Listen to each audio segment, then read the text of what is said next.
విజయనగరం జిల్లా భోగాపురంలో అనధికార మద్య విక్రయాలపై అబ్కారీ శాఖ పంజా విసిరింది. బెల్ట్ షాపులపై ప్రత్యేక దాడులు నిర్వహించిన అధికారులు ఒక వ్యక్తిని అరెస్ట్ చేసి మద్యం స్వాధీనం చేసుకున్నారు.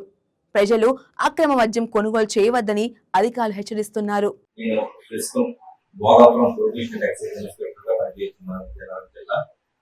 భోగాపురం స్టేషన్ పరిధిలో మొత్తం 2 మండలాలు జ్యూరిడిక్షన్, అందులో భోగాపురం మరియు పూసపాటాయ మొత్తం 2 మండలాల్లో కలిపి గవర్నమెంట్ నోటిఫై చేసిన 19 మద్యం దుకాణాలు నడపడుతున్నాయి. పూసపాటాయలో 10 మరియు భోగాపురం మండలంలో 8 మద్యం దుకాణాలు ఉన్నాయి.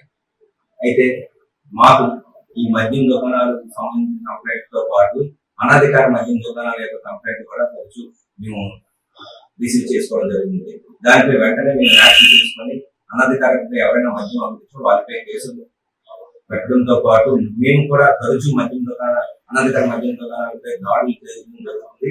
అనధికార మద్యం దుకాణాలు కంట్రోల్ చేయడానికి మేము పూర్తి స్థాయిలో ప్రయత్నాలు చేస్తూ వాటిని అరికట్టడం కూడా జరుగుతుంది. అదే క్రమంలో ఈ రోజు కూడా మేము భోగాపురం పట్టణంలో హనుమాన్ స్టాట్యూ దగ్గర ఒక వ్యక్తిని 7 మద్యం బాటిల్స్ తో అరెస్ట్ చేయడం జరిగింది. అంతేకాకుండా మాకు వచ్చేసిన సమాచారంతో పాటు వేరే సమాచారం మేమే సొంతంగా సేకరించి కూడా మద్యం దుకాణాలు ఎవరైతే అనధికారంగా నడుపుతున్నారో వాటిపై కేసులు నమోదు చేస్తున్నాము.